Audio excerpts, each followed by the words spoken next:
민수기 10장 11절부터 36절 우리까지 말씀을 근거로 약속의 땅을 향하여 라는 제목으로 하나님 말씀 증거하겠습니다. 드디어 이제 오늘 말씀에 보면 이제 행진하는 장면, 약 1년 1개월 동안 시내강에 머물다가 이제 행진하는 장면이 등장하고 있습니다. 우리 지난주 말씀 잠시 복습을 해보겠습니다.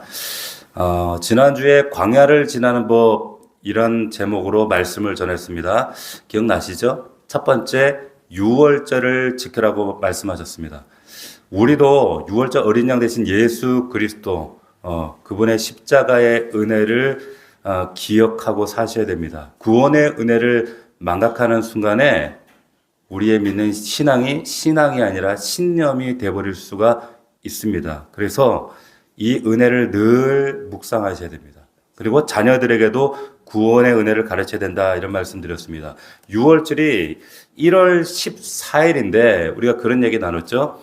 이 6월절을 드리고 싶지만 정말 피치 못할 사정으로 드리지 못하는 사람들을 위해 2월 14일에 드려도 된다. 이 말씀을 통해서 하나님은 어떤 분이시다? 굉장히 융통성이 있는 하나님이시다. 우리 이런 얘기 했잖아요. 그죠? 1월 14일이 6월절인데 2월 14일 날 드려도 돼. 피치 못해서 드리지 못하는 사람들을 위해서. 왜? 우리의 마음을 받으신 하나님이시기 때문에. 그러니까 우리는 하나님을 굉장히 경직된 분으로 오해하기 쉬운데 하나님은 굉장히 유연한 분이세요. 우리 아버지가 그런 분이세요.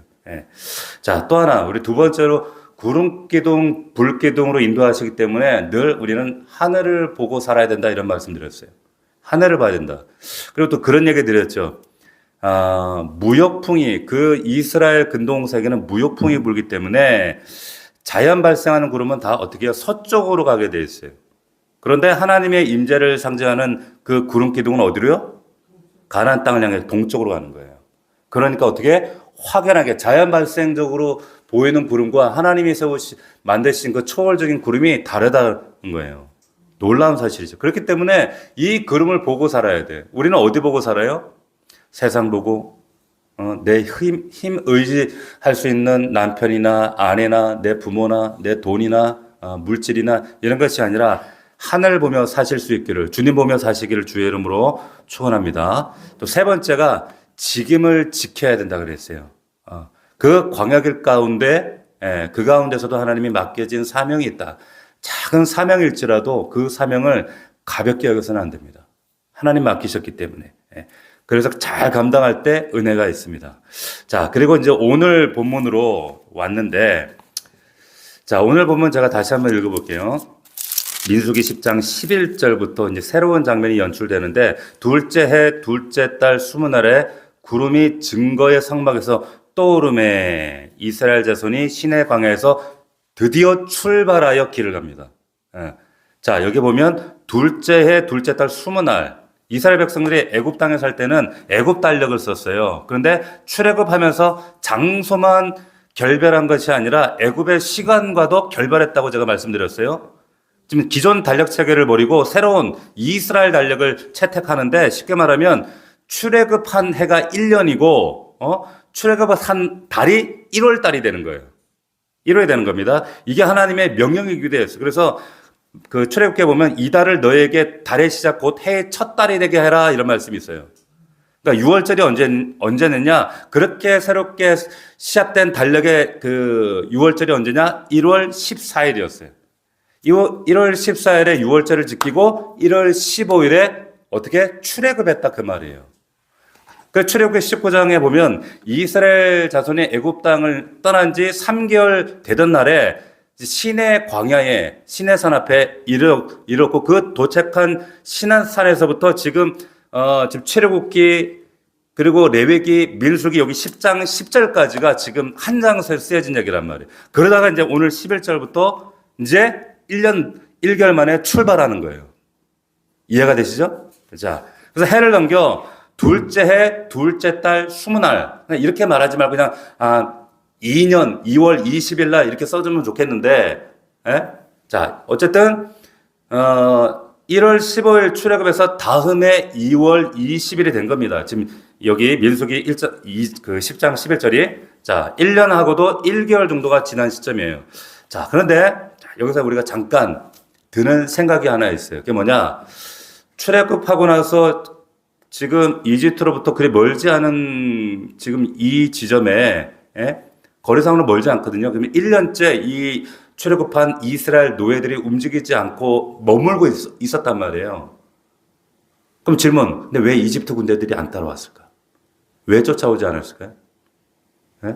자, 시간을 돌려서 옛날에 그 출애굽한 시간으로 한번 되돌아가 보면 출애굽기 13장에 이런 얘기가 있어요. 우리 한번 출애굽기를 한번 가봅시다. 자, 민수기 딱 접어두시고 출애굽기로 가면 13장 17절.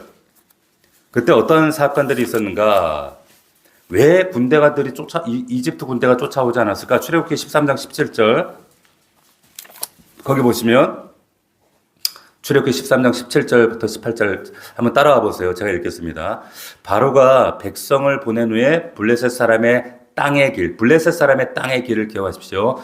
땅의 길은 가까울지라도 하나님이 그들을 그 길로 인도하지 아니하셨으니 이는 왜냐하면 하나님이 말씀하시기를 이 백성이 전쟁을 하게 되면 마음을 돌이켜 애굽으로 돌아갈까였습니다. 그러므로 하나님이 홍해의 광야길로 돌려 백성을 인도하셨다 이렇게 하는 거예요. 자, 중요한 말씀입니다. 쉽게 여러분 이해를 돕게 지도를 하나 보여드릴게요.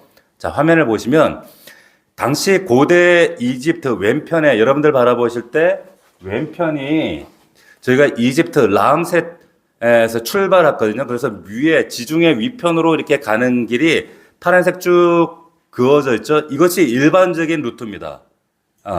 저 약속의 땅 가나안, 저 이스라엘 땅을 가려면 저렇게 가요. 대부분 저 길이 상인들의 길이었어요. 오가는 길. 그래서 저 길을 여기 아까 나왔던 말대로 블레셋 뭐라 그랬어요? 블레셋 그 땅이라 그랬죠.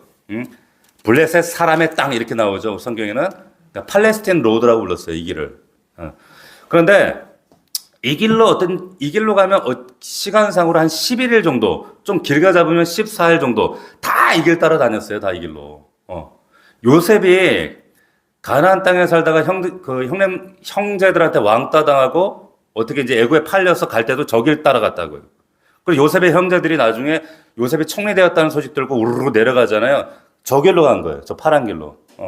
자, 근데 이 가까운 길을 놔두고 가까운 길이 있음에도 불구하고 하나님이 이 길로 팔레스틴 로드로 인도하지 아니하시고 광해 아래 저 빨간 길 보이시죠? 아래로 해서 홍해를 건너서 아래로 해서 다시 위로 올라가는 돌아도 한참 돌아가는 거예요.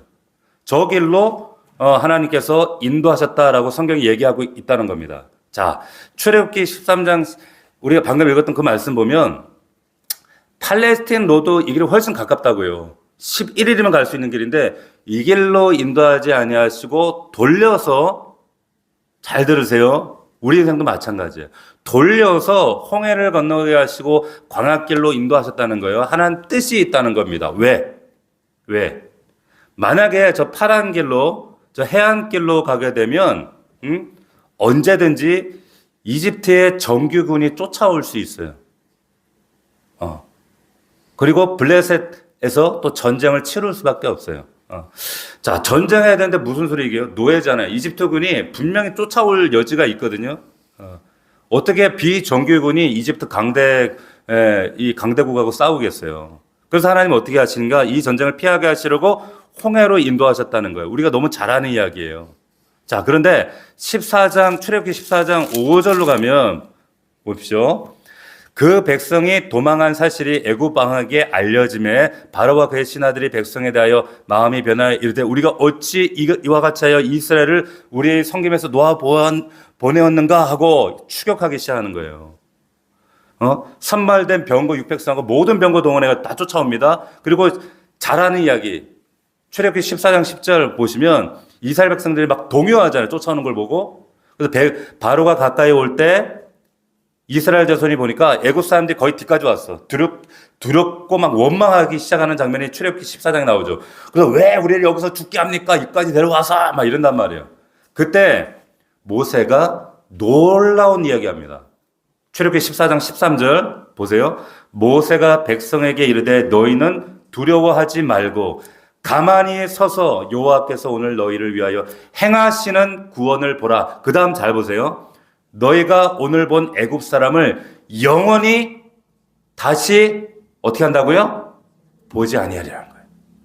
여호와께서 너희를 위하여 싸우시리니 너희는 가만히 있어라. 그리고 어떻게 되죠? 14장 21절 모세가 바다로 손 내밀 때 여호와께서 큰 동풍이 밤새도록 바다를 물러가게 하시니 물이 갈라집니다. 지팡이를 팍 친 게 아니라 당신이 잠든 사이에, 이런 영화 있잖아요. 잠든 사이에 밤새도록 동풍 불어서 바다를 마르게 하셨다는 거예요. 백성들이 그 위를 지나갑니다. 자, 이집트 사람들이 추격하죠. 자, 14장 22절 보니까 보세요. 애굽 사람들과 바로의 말들 병거들과 그 마병들 그 뒤를 추격하여 바다 가운데 들어가는지라. 근데 새벽에 여호와께서 어떻게 하세요?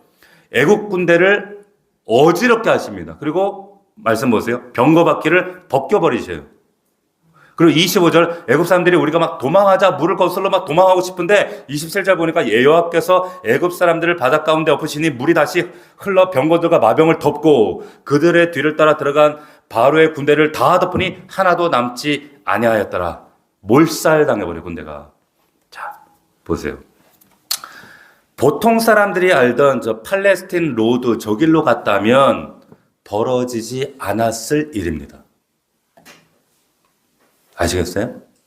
자, 근데 하나님이 홍해길로 인도하셨기 때문에 이집트 사람들이 그 최정예 병거 600승하고 병거들이 다 바다에 빠진 거예요. 이날 이후에는 이집트가 추격할 엄두를 전혀 낼 수가 없었던 거예요. 이게 하나님의 방식입니다.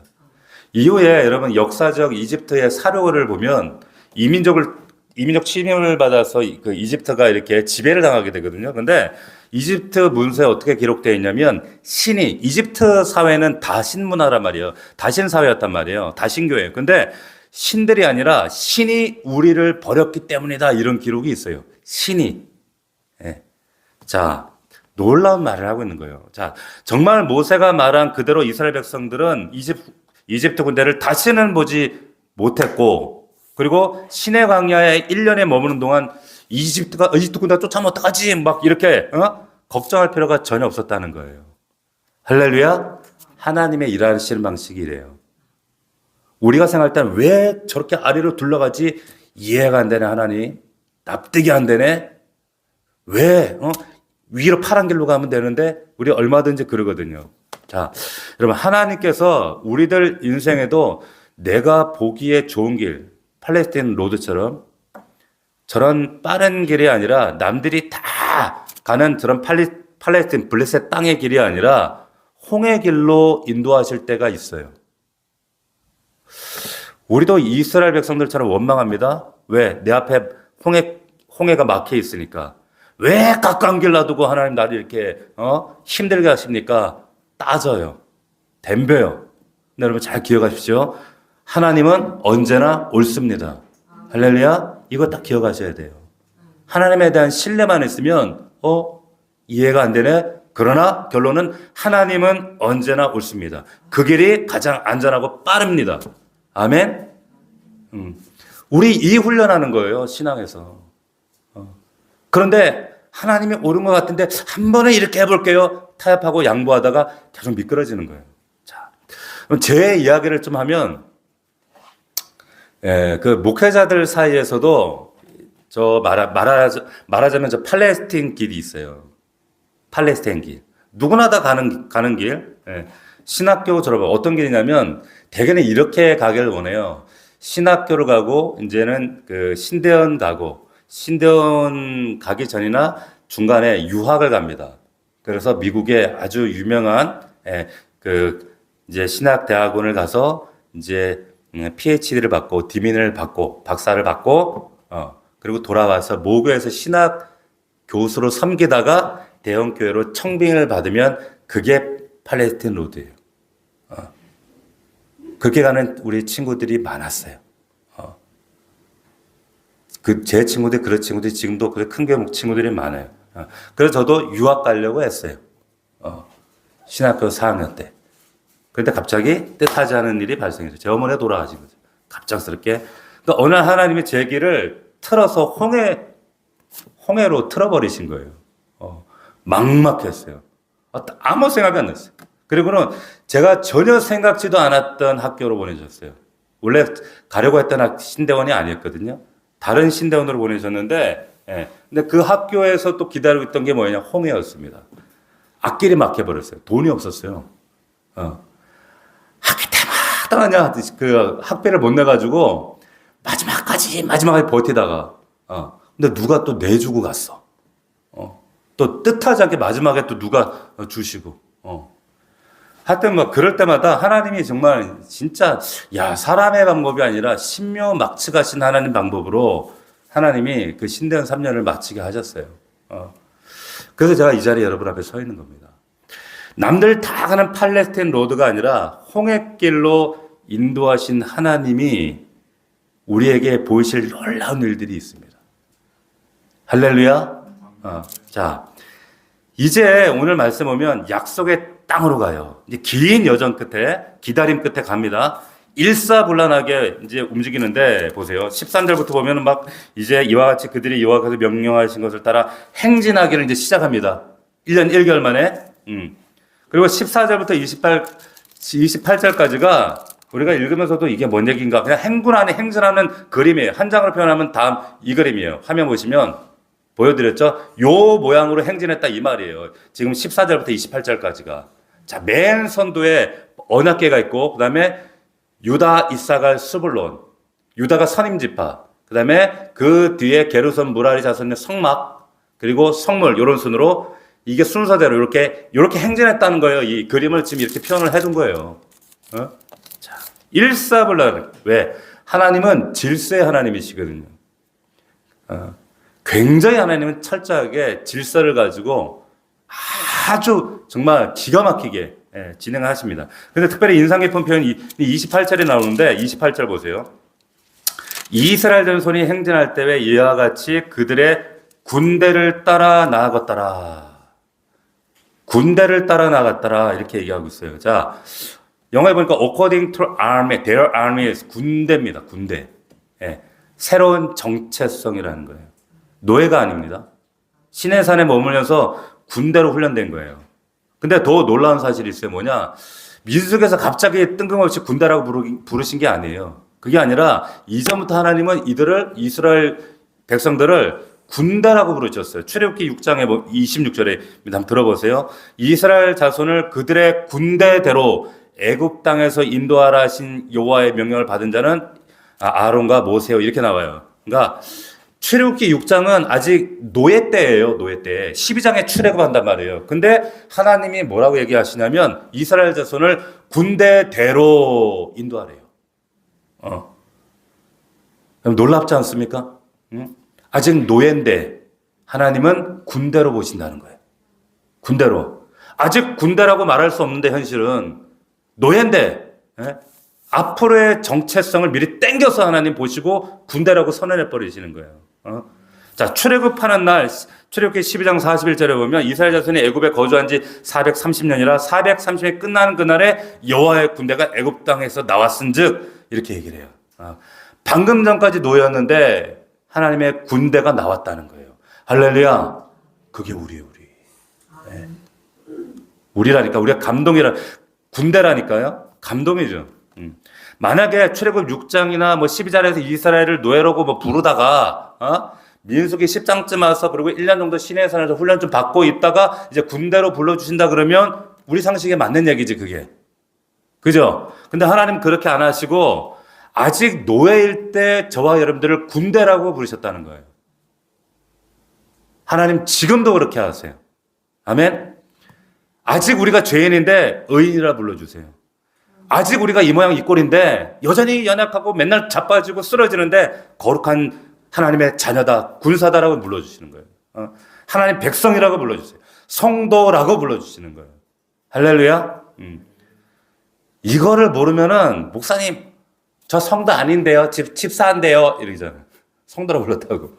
뭘 몰라서 그러는 거예요. 성도가 이게 얼마나 정말 고귀한 호칭인데 카톨릭에서는 이게 성인이라니까. 성인. 하나님 우리 성도래. 맨날 자빠지고 죄짓고 넘어지고 이러고 있는데도 성도래요. 얼마나 그래요. 제가 우리 교회 안수 집사님들, 목자들 여러분들이 대단해서 세웠다고 착각하지 마십시오. 제가 산 것도 아니지만 왜 그래요? 하나님이 그렇게 하셨거든. 못나 보이지만은, 연약해 보이지만, 부족해 보이지만 우리가 그 겸손 떨고 겸양 떨어서가 그런 것이 아니라 하나님도 다 아셔요. 그런데 하나님은 그런 이스라엘 백성들을 이미 군대라고 부르신다니까요. 그렇게 보시기 때문에 우리 재직들도 그렇게 세우는 거예요. 왜? 미래에 세우실 그 영광된 모습으로 미리 선포해 버리는 겁니다. 할렐루야. 우리가 자격을 갖추지 못했지만, 노예였지만, 연약하지만 주님이 우리를 군대라고 불러주신 것처럼 주의 약속 붙들고 우리가 겸손히 따라가는 거예요. 맞아요? 응? 자, 근데 이 약속의 땅 가기 전에 통과해야 될 땅이 있어요. 자, 아까 읽지 않았는데 12절, 여기 10장 12절 후반부에 보면 이렇게 되어 있어요. 이스라엘 자손이 광야에서 출발하여 자기 길을 가더니, 자, 하필 이제 구름이 바란 광야에 구름이 머물렀다 그래요. 바란 광야에. 12절에. 구름이 멈추면 어떻게 돼요? 진쳐야 되죠. 그죠? 바란 광야. 지도 한번 보여주세요. 아까 앞에 지도, 앞에 지도를 보여주세요. 자, 바란 광야가 어디냐면, 저 빨간 줄 쭉 내려오면 저 시내산, 저 시내 광야고 쭉 올라가면 그 중간이 바란 광야, 그 위에가 가데스 바네아, 그 위에가 이스라엘 가나안 약속 땅이에요. 요런 요정으로 간단 말이야. 예? 자, 그런데 넘겨보시면 화면에 바란 광야가 어떻게 생겨먹었냐? 구글 치면 이렇게 나와요. 뭐예요? 아무것도 없어. 그냥 사막이에요, 사막. 넘겨보세요. 넘겨봐요. 이렇게 생겼어요. 이건 좀 그래도 뭔가 좀 약간 산이 좋아서 등산하면 좋겠다 싶을지 모르지만 저는 안 가봐서 잘 모르는데 정말 척박하고 아주 그냥 힘든 땅이래요. 저 땅이. 메마른 땅. 그런데 이 광야가 엄청나게 참 그 황량한 땅이었다는 것을 어떻게 알 수 있냐면 신명기 1장에 보면 모세가 이 출애굽 여정을 회고하면서 말하는 장면이 있는데 신명기 1장 29절에 이런 말씀이 있어요. 우리 하나님 여호와께서 우리에게 명령하신 대로 우리가 호렙산을 떠나, 호렙산이 시내산입니다. 호렙산을 떠나 너희가 보았던 그 크고 두려운 광야를 지나 가데스 바네아를 갔대요. 그 크고 두려운 광야, 이게 바란 광야입니다. 이들의 기억 속에는 이게 너무나도 두려운 광야였던 거예요. 자, 그 크고 두려운 갔다 오신 분들 얘기를 들어보면 빨리 이스라엘 휴전되고 저는 소원이 우리 교회 넘치는 우리 식구들하고 같이 그 성지순례 한번 가보는 것 같이. 예. 그래서 우리 좀 갯돈을 좀 할까 모을까 막 이런 생각도 하는데 1인당 한 400만 원, 350만 원 있으면 갈 것 같아. 예. 그래서 저기도 한번 가보고 싶고 이스라엘 땅을 한번 두루두루 가보고 싶은데 저게 크고 두려운 광야라는 거예요. 모세가 회고할 때. 하나님이 이 광야를 지나가게 하십니다. 이 광야를 지나야 약속의 땅으로 갈 수 있습니다. 질문. 여러분, 하나님이 홍해 갈라주셨잖아요. 맞아요? 광야는 이거 뛰어넘게 해주시면 안 돼요? 그러실 수 있는 분이잖아요. 보세요. 그렇게 하실 수 있는 분이거든요. 근데 하나님이 홍해는 갈라지게 하셨지만 광야는 걸어가게 하십니다. 왜 그럴까? 광야는 통과하게 하십니다. 뜻이 있다는 거예요. 하나님 뜻이. 예. 자, 홍해길로 인도하셔서 하나님이 바다를 가르게 하시고 그리고 이스라엘의 외부의적인 이 이집트의 대적들, 군대들을 몰살시켜 버리셨죠. 근데 광야는 통과하게 하시면서 걸어가게 하시면서 잘 들으세요. 외부의 적이 아니라 내부의 적을 하나님이 다스리시는 거예요. 이스라엘 백성들 내부에 있는 적. 이게 뭐예요? 노예 근성. 그 노예 근성 때문에 나오는 게 뭐예요? 불평, 불만, 틈만 나면 하나님 원망하는 거. 하나님 그 노예 근성 다루신단 말이에요. 네. 홍해에서는 외부의 적을 섬멸하시고 광야에서는 이제 내부의 적. 다시 말하면 우리 안에 있는 적을 하나님 깨뜨리시기 원하시는 거예요. 이스라엘 백성은 광야하기 싫지만 이 종살이 할 때 그들 안에 있던 이 노예 근성을 이걸 하나님 개조하기를 원하셨던 거예요. 진짜 안 바뀌거든 이게. 광야하게 없으면 절대 이 민족 개조가 안 이루어져요. 절대로 안 이루어집니다. 근데 감사한 것은 여러분 광야에서만 경험할 수 있는 특별한 은혜가 있더라. 뭐예요? 메마른 곳이잖아요, 광야는.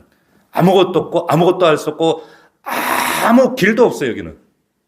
근데 이 절망적인 광야지만 광야에서만 경험할 수 있는 하나님의 은혜가 있습니다. 뭐예요? 이스라엘 백성들이 광야에서만 경험했던 은혜가 뭐였어요? 생각나는 게 뭐 있어요? 구름기둥, 불기둥, 만나, 메추라기, 반석에서 물이 나고. 보세요. 광야 얼마나 뜨거워요. 구름기둥으로 하나님 그늘을 딱 덮어주시잖아요. 밤에 얼마나 추워요. 난로를 딱 따뜻하게 환하게 비춰주시잖아요. 먹을 것이 없는데 만나 주셔요. 마실 것이 없는데 오아시스뿐만 아니라 바위를 터트려서 하나님 물도 주신단 말이에요. 그뿐 아니에요. 40년 광야길을 걷는데 옷이 헤어지지 않았대요. 말씀해 보면 신발이 닳지 않았대요. 제가 이 말씀을 전에 한번 했어요. 왜 옷이 헤어지지 않고 왜 신발이 안 닳았어요? 왜 그럴까요? 성막 지으면서 하나님 앞에 옷 만들어 입을 실을 하나님께 다 드렸어요. 맞아요? 신발 만들어야 될 가죽 하나님께 다 같이 올려드렸거든. 그러니까 하나님 그들 삶을 책임져 주시는 거예요. 신발이 안 닳았대. 옷이 헤어지지 않대. 40년 동안. 40년 동안 똑같이 입는데 맨날 똑같아. 우리는 요즘에 우리 섬유 연제가 아무리 좋은들 그래요? 그랬다는 거예요. 근데 거기에 하나님의 놀라운 하나님의 신비가 있더라는 거예요. 근데 보세요. 약속의 땅 들어가는 순간에 이 모든 것이 다 사라져. 구름기둥 사라져. 불기둥 사라져. 보세요. 만나 메추라기 반석에 물 터져 나온 일이 이제 없어요. 이제 신발이 닳기 시작하네. 옷이 헤어지기 시작하네. 놀랍게도 그 기적들이 이스라엘이 광야에서만 경험했던 그 놀라운 일들이 이 특별한 은혜들이 사라지기 시작하더라고요. 예? 우리도 그렇습니다. 인생의 광야 지날 때 여러분 가운데 혹은 물질의 광야, 어떤 관계의 광야, 어떤 광야든지 간에 지날 때만 경험하는 하나님 은혜가 있습니다. 할렐루야. 그 은혜가 있어요. 그때만 우리가 볼 수 있는, 경험할 수 있는, 이게 하나님 은혜였구나라는 하나님의 만지심이 있더라고 하는 거예요. 그게 있어야 우리가 평생 간증하고 살아요. 저도 그랬거든요. 제가 팔레스타인 로드로 갔더라면 그 밑에 길로 갔을 때 하나님 경험했던 그 은혜는 이건 서사예요, 서사. 정말 그 이유가 있더라는 거예요. 자, 하나님께서 우리 인생을 평탄한 길로 인도하지 않으시고 홍해로 인도하시고 광야길로 인도하시는 이유를 아셔야 됩니다. 광야를 걸으면서 내 안에 적들이 다스려지고 내 안에 하나님이 만지셔야 될 문제가 다스려지고 그리고 하나님 특별한 은혜를 경험하시게 되는 거예요. 할렐루야. 광야에서 명심해야 될 게 있어요. 불평하면 죽어요. 불평하지 마세요. 어떤 관계든 아니면 내 삶의 형편이든 상황이든 불평하면 원망하면 죽어요. 성경이 그렇잖아요. 그죠? 광야는 여러분 먹을 것이 없지만 성경 보세요. 이스라엘 백성들 가운데 배고파 죽었다는 사람이 한 명도 없었어요. 광야 마실 것이 없지만은 갈증 때문에 죽었다는 사람이 하나도 없었어요. 태양빛이 그렇게 뜨거웠는데 일사병 걸려 죽었다는 사람 하나도 없었어요. 그렇게 추운 광야 그 추위였지만 얼어 죽었다는 사람 하나도 없어요. 그런데 불평하고 원망해서 죽었다는 사람이 허다했어요. 다음 주부터 그 얘기 할 거거든. 다음 주부터. 홍해도 빠져 죽지 않았는데 불평의 바다에 다 빠져 죽어요. 이스라엘 백성들이. 민수기를 왜 기록하셨을까요? 우리가 이 민수기를 왜 보고 있습니까? 사도 바울이 고린도전서에 민수기 쓴 이유를 이렇게 기록을 합니다. 들어보세요. 10장 10절에 그들 가운데 어떤 사람들이 원망하다가 멸망시키는 자에게 멸망하였나니 너희는 그들과 같이 원망하지 말라. 그들에게 일어난 이런 일은 본보기가 되고 또한 말세를 만난 누구를 우리를 깨우치기 위해서 기록했대요. 이 민수기. 예? 누구 때문에? 우리 때문에. 불평하면 죽는다는 거예요. 무조건 감사하세요. 정말 지금 코로나 때보다 어렵고 힘들고 고단하고 여기저기 아우성입니다. 아우성. 그래도 감사하세요. 무조건 감사하세요. 우리는 눈에 보이는 세상의 현상 보고 살아가는 사람이 아니라 초월적인 하나님 나라의 하나님이 허락하실 그 현상을 직시하면서 분별하며 살아가는 사람들입니다. 해석이 달라요. 할렐루야. 이 광야 같은 여러분 인생길 제가 목회해 보니까 확실히 알겠더라고. 불평하면 영적으로 다 죽더라고. 죽어요. 제 아무리 뭐 우리 집안이 막 몇 대 신앙인이고 아버지가 뭐 목사님이고 뭐 장로님이고 권사님이고 다 필요 없더라고요. 불평하고 원망하면 영적으로 다 죽어요. 다 죽습니다. 깨닫기를 원합니다. 자, 본문 돌아가서 29절, 10장 29절 우리 같이 한번 읽어봅시다. 시작. 모세가 모세의 장인 미디안 사람 우르의 아들 호밥에게 이르되 여호와께서 주마하신 곳을 우리가 행진하느니 우리와 동행하자. 그러면 선대하리라. 자, 이게 무슨 말이냐면, 자, 모세가 지금 전도하나 호밥이 처남이거든요. 처남한테 전도하나 그게 아니라 여기 보면 호밥이 단호하게 거절하죠. 30절에 보니까 그에게 이르되 나는 가지 아니고 내 고향 친족에게로 가리라. 단호하게 단칼에 거절합니다. 근데 그 거절하니까 모세가 하는 말을 여러분 잘 들어보세요. 왜 자기가 동행을 원했는지 속내가 31절에 나와요. 모세가 이르되 청하건대 우리를 떠나지 마소서. 당신은 우리가 광야에서 어떻게 진칠지를 아나니 우리의 눈이 되리라. 저 자세로 나오는 거죠. 그죠? 우리 눈이 돼 주십시오. 모세가 호밥 전도한 게 아니에요. 같이 약속의 땅에 가자고 그러기 지금 그런 장면 아니에요. 그게 뭐냐면 자기가 지금 불안해가지고 지금 크고 두려운 이 미디안 광야, 이 광야로 와보니까, 미디안 광야에서 낳고 자란 이 호밥이, 도움이 막 절실하게 하다는 거야. 호밥이 있어야겠다. 막 두려움이 갑자기 떠난다고 하니까. 큰일 났네. 여기 거슬리는 표현이 딱 나오죠. 무슨 표현이 나와요? 우리의 눈이 되어 주소서 이러잖아요. 잘 들으십시오. 우리의 눈이 되어 달래. 지금 이스라엘 백성이 지금 누구의 인도받고 있어요? 하나님의 인도받고 있어요. 근데 보세요. 이 대화가 끝나자마자 자 33절 보세요. 성경이 이렇게 얘기를 합니다. 33절에 그들이 여호와의 산에서 떠나 3일 길을 갈 때 여호와의 언약궤가 그 3일 길에 앞서가며 그들이 쉴 곳을 찾아요. 하나님이 하셨어요. 34절 그들의 진영을 떠날 때 낮에는 여호와의 구름이 그 위에 덮었었더라. 앞에 이야기도 그렇고 전에 이야기도 그렇고 지금 이야기도 이렇단 말이에요. 하나님이 인도하시는 거예요. 근데 모세는 엉뚱하게 호밥의 눈을 의지하겠다 이렇게 하는 거야. 인간이 이래요. 사람이 이래. 믿는 자들이 이래요. 보세요. 여러분 호밥의 눈 따라가는 게 좋을까요? 여호와의 눈을 따라가는 게 좋을까요? 윤 집사님, 누구 눈이 좋아요? 그죠? 이거 물어보나 마나지. 근데 왜 자꾸 호밥의 눈을 따라가요? 여러분, 우리 목원들에게 호밥의 눈을 따라가려고 하는 성도들이 있을 때 어떻게 해야 돼요? 말씀 가지고 권면하셔야 돼요. 인간의 여러분 시선과 시각과 시야가 얼마나 비좁고 왜곡되어 있는데, 모세가 지금 이 큰 실수할 뻔한 거예요. 호밥이 이렇게 거절했으니 망정이 만약에 따라갔으면 어떻게 할 뻔했어? 호밥이 만약 눈 대뜨르면 만약에 이러지도 않았을까? 막 하나님 광야길 인도하다가 이제 구름이 딱 멈춰서 진치려고 그래. 호밥이 여기 안 좋아. 여기 터가 안 좋아. 이 배산 임수가 아니고 뭐 이러면서 안 좋아 하자. 그럴 수도 있잖아요, 지금. 민수기 13장 가면 이제 그 정탐꾼 얘기 나오거든요. 근데 막 여호수아 갈렙 보고 쟤네들 너무 광신인 것 같아. 쟤네 너무 심하게 믿어. 보는 눈이 없어. 쟤네 불가능한 싸움을 막 하자네. 저러면 안 되는데 막 이런 소리를 호압에 할 수 있지 않겠어요?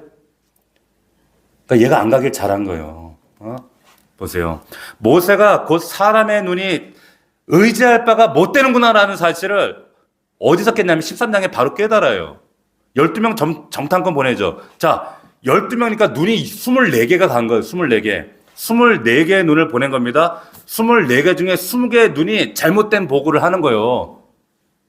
여러분, 사람의 눈은 의지할 바가 못 된다 그 말이에요. 여호와의 눈을 의지해야 될 줄로 믿습니다. 이거 훈련하는 거예요. 신앙생활이라고 하는 건. 자, 모세가 출애굽기 3장에서 보세요. 우리가 여호와 하나님의 이름을 뭐라 그랬어요? I am who I am. I am이란 말이에요. 난 나야. 그냥 우리가 이걸 고상하게 번역해서 스스로 있는 자다라고 했지만 제가 설교했어요. 하나님의 이름은 그냥 I am이에요. I am. I am이란 이 의미는 비밀이 있어요. I am 뒤에 비동사 뭐가 붙는단 말이에요. 무슨 말이에요? I am 나는 무엇이다. 무엇이든지 하나님 되실 수가 있다는 거예요. 나는 너의 눈이다. 말씀하실 수 있는 분이란 말이에요. I am your eyes. I am your leader. 난 너의 리더다. 나는 너의 셰퍼드다. 난 너의 목자가 될 수 있다. 할렐루야.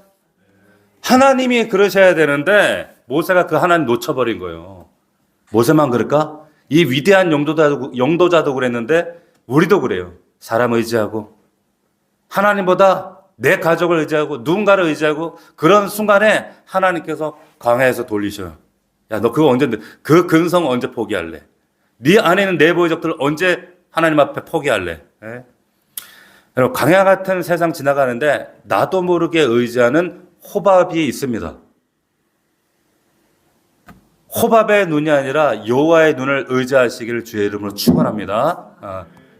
자, 보세요. 신기한 게 보세요. 모세가 믿었던 그 호밥의 동행을 거절하고 떠나자 그때부터 모세가 기도하잖아요. 35절, 36절 보면 괴가 떠날 때 모세가 말때 여호와여 일어나서 주의 대적들을 흩으시고 주를 미워하는 자가 주 앞에서 도망하게 하소서. 이제 기도하네?